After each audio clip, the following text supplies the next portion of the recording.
शून्यता एक ऐसी अवस्था जहां पर सब कुछ समाप्त हो जाता है। ऐसा नहीं है कि दुनिया नहीं चलती, दुनिया वैसे ही चलती है जैसे अभी चल रही है और पहले से चलती आ रही है। बस आपके लिए एक नया आयाम खुल जाता है। मानो आप ही के लिए सब कुछ रुक गया हो, सब कुछ खत्म हो गया हो। असल में इंसान का दिमाग कभी खाली नहीं रह सकता, इसमें कुछ ना कुछ पकता रहता है। आप लाख कोशिश करो कि आपको कुछ नहीं सोचना, आप देखेंगे कि आप अपने संकल्प में फेल हो गए हैं। व्यक्ति जब ध्यान का चुनाव करता है उसे लगता है कि उसे ध्यान करना चाहिए, और ध्यान का अर्थ ही यह है जब आपके भीतर कुछ ना रहे, आप पूरी तरह से खाली हो जाएं।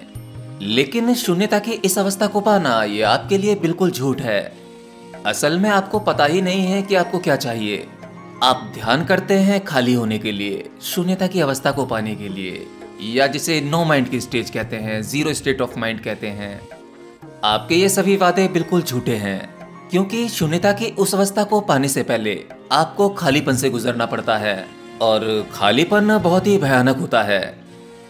आज दुनिया भर में जितने भी मनोरंजन के साधन हैं, वो सभी साधन आपके अकेलेपन को दूर करने के लिए ही हैं। और कमाल की बात यह है कि उन सभी साधनों ने आपको नहीं पकड़ा है, बल्कि आपने उन साधनों को पकड़ा हुआ है। ऐसा नहीं है कि भटकाने वाले ये सभी साधन आज ही हमारे पास में मौजूद हैं। पहले हमारे पास में दूसरी चीजें हुआ करती थीं, लोगों का समूह हुआ करता था, परिवार हुआ करता था, ये सभी चीजें जिनमें हम हमेशा उलझे रहते थे और अपना पूरा जीवन निकाल देते थे। आज जब हमारे पास में दोस्त नहीं होते तो हम घर परिवार में उलझे होते हैं। अपना खालीपन हम उनके द्वारा भरते हैं जिनके पास में ये घर परिवार वाला ऑप्शन नहीं होता। उनके कई दोस्त होते हैं, वो अपना खालीपन वहां भरते हैं। और जो इन चीजों में इंटरेस्ट नहीं लेते, उनके पास में एक सबसे करीबी दोस्त होता है जो हमेशा उनके साथ रहता है। उस दोस्त को वो कभी नहीं छोड़ते।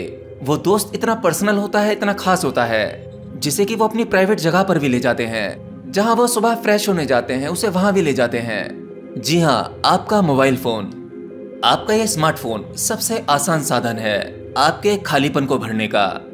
असल में हमारे दोस्त, परिवार, पैसा, ये समाज, पद, प्रतिष्ठा, प्रोफेशन और आपकी सभी समस्याएं, इन सभी साधनों के माध्यम से आप किसी भी तरीके से ये सुनिश्चित करना चाहते हैं कि आप कैसे भी करके खाली ना हो।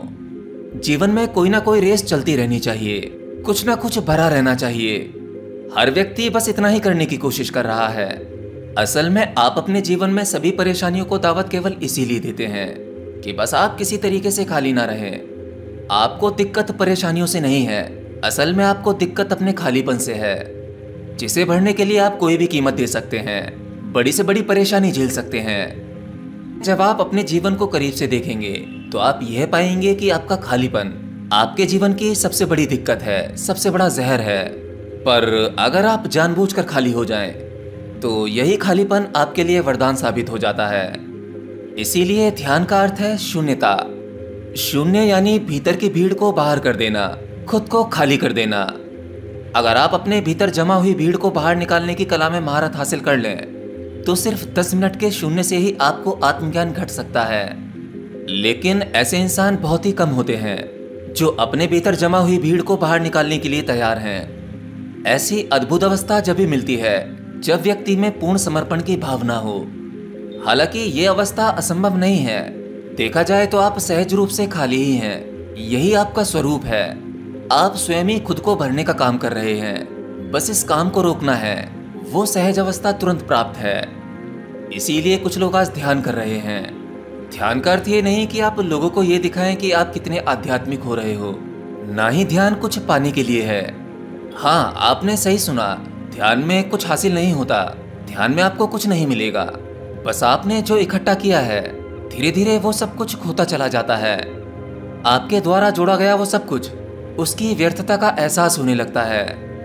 और जब कोई चीज आपके लिए व्यर्थ हो जाती है तो वो स्वतः ही आपसे छूट जाती है, क्योंकि बेकार की चीजों को कोई पकड़ कर नहीं रखना चाहता। तो ध्यान में आपको ये बोध मिलता है कि संसार में जो कुछ तुम पकड़ रहे हो वो सब कुछ व्यर्थ है। इसीलिए एक ध्यानी का ये सब कुछ सहज रूप से छूटता चला जाता है। ध्यान आप किसी और के लिए नहीं कर रहे हो, ये आपके लिए ही है। पर आज आप ध्यान तभी करते हो जब तुम्हें ध्यान से होने वाले फायदों के बारे में पता चलता है, जब आपको यह पता लगता है कि ध्यान से आपको सुख प्राप्त हो सकता है, आपकी टेंशन, एंजाइटी या सभी प्रकार की परेशानियां, आप इनसे छूट सकते हो। मतलब आप ध्यान करने से पहले उसके अनेकों फायदे अपने भीतर भर लेते हो और इसी कारण आप फिर से अपनी सहज अवस्था से चूक जाते हो। इसीलिए आपको आध्यात्म कठिन लगता है, जबकि ऐसा है नहीं। आपको ध्यान और आध्यात्म केवल इसीलिए कठिन लगता है क्योंकि ये एक ऐसा प्रोसेस है जिसमें खुद को खत्म कर दिया जाता है, खुद को मिटाने की क्रिया। ध्यान का अर्थ है खुद को उस अस्तित्व में विलीन कर देना। याद रखना, यहां मैं मरने की बात नहीं कर रहा हूं। मरना कोई बहुत बड़ी चीज नहीं है, लेकिन उस मैं को मिटाना, अपने होने को मिटाना, ये मृत्यु से ज्यादा कठिन है। असल में एक साधक ध्यान मार्ग पर यही गलती करता है कि वो हर एक चीज में कोशिश करता है।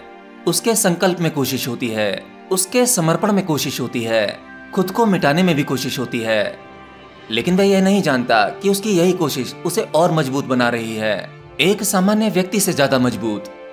कोशिश करना कोई गलत बात नहीं है, हमें अभ्यास करना चाहिए, लेकिन ये कोशिश, ये अभ्यास ऐसा होना चाहिए जिसमें हमें फल की इच्छा ना हो।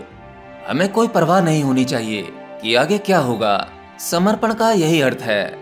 अगर आपको एक छोटी सी बात समझ में आ जाए कि आपके आसपास जो भी कुछ होता है या जो होगा, आपको उससे कोई परेशानी नहीं है, फिर धीरे धीरे आपको समझ आने लगता है कि आपके हाथ में कुछ भी नहीं था। हालांकि आप अपनी कोशिशों को ना छोड़ें, बस आपको उस कोशिश के फल से मुक्त होना है। ध्यान में आपको कुछ मिलेगा इस प्रकार का कोई भाव नहीं होना चाहिए।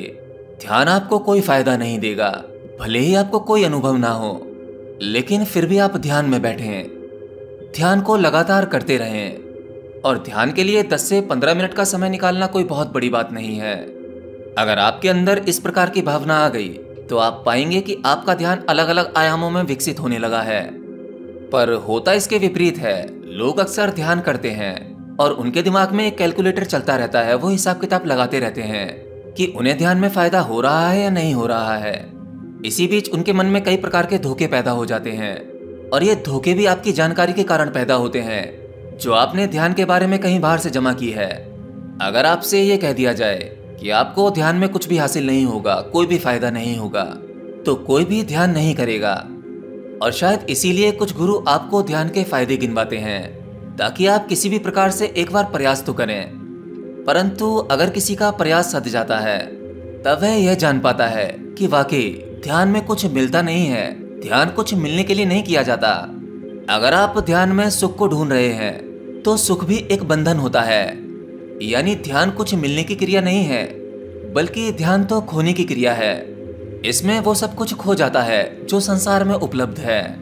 अब संसार में दोनों ही चीजें उपलब्ध हैं, सुख दुख, अच्छी बातें बुरी बातें, सफलता परेशानियां और फेलियर। यहाँ संसार में सब कुछ मौजूद है। अगर ध्यान में आप कुछ पॉजिटिव ढूंढते हैं तो वो पॉजिटिव भी संसार का ही हिस्सा है, ध्यान उसे भी खो देगा। इस संसार में ऐसे जबरदस्त काबिल लोग हैं जिनकी बुद्धि का स्तर एक आम इंसान की तुलना में बहुत अधिक है, परंतु उतना बुद्धिमान व्यक्ति भी इस संसार में फंस जाता है। यानी जितनी अधिक बुद्धि होगी, आप जितने पावरफुल होंगे, आपके जीवन में समस्या भी उतनी ही ताकत की आएगी। ध्यान से उसे बैलेंस किया जा सकता है। इसीलिए हर इंसान के जीवन में ईश्वरीय कृपा का तत्व होना बहुत जरूरी है, क्योंकि उस शून्यता को, उस परम अवस्था को आप अपनी बुद्धि के माध्यम से नहीं हासिल कर सकते। बुद्धिमान व्यक्ति वहां निश्चित ही फेल हो जाएगा। और कई बार एक मंद बुद्धि, एक बिल्कुल अनपढ़ जाहिल व्यक्ति जिसके जीवन में ईश्वरीय कृपा का तत्व मौजूद है, वह बिना प्रयास के ही उस अवस्था को पा लेता है। आपका ध्यान और समर्पण एक ऐसी चाबी है जो आपके लिए उस ईश्वरीय कृपा के दरवाजे खोल देती है। तो ध्यान करते समय आराम से पालती मारकर बैठ जाएं और अपनी रीढ़ की हड्डी को सीधा रखें। लेकिन ऐसे बैठते समय आपके शरीर में किसी भी प्रकार का तनाव नहीं होना चाहिए। शरीर बिल्कुल ढीला होना चाहिए। आपके शरीर में जितना खिंचाव होगा, जितनी अकड़न होगी, उतना ही आप सहज नहीं हो पाएंगे। और आंखें बंद करके 2 से 3 मिनट अपनी सांसों पर ध्यान लगाएं। उसके बाद उस ईश्वरीय तत्व से विनती करें, कृपा पाने की विनती करें। पूरी तरह से समर्पण भाव रखें। मैं को भी छोड़ें, अपने कर्ता को भी छोड़ें और कहें, आप ही संभालो, आप ही का दिया हुआ है सब कुछ, जैसा चाहो वैसा रखो, सब आपकी इच्छा। और आंखें बंद करके उस अनंत अंधकार में डूबने की कोशिश करें, गहरा उतरते चले जाएं। बस 10 मिनट, रोजाना केवल 10 मिनट इस अभ्यास को करते रहें। आपको कृपा की झलकियां मिलने लगेंगी। कृपा के बाद ही आगे कोई बड़ी घटना घटेगी। जब तक कृपा नहीं होगी, ध्यान करते रहोगे, कुछ भी हासिल नहीं होगा। तो मुझे इतने प्रेम पूर्वक सुनने के लिए आप सभी का धन्यवाद और आपके सहयोग को भी धन्यवाद।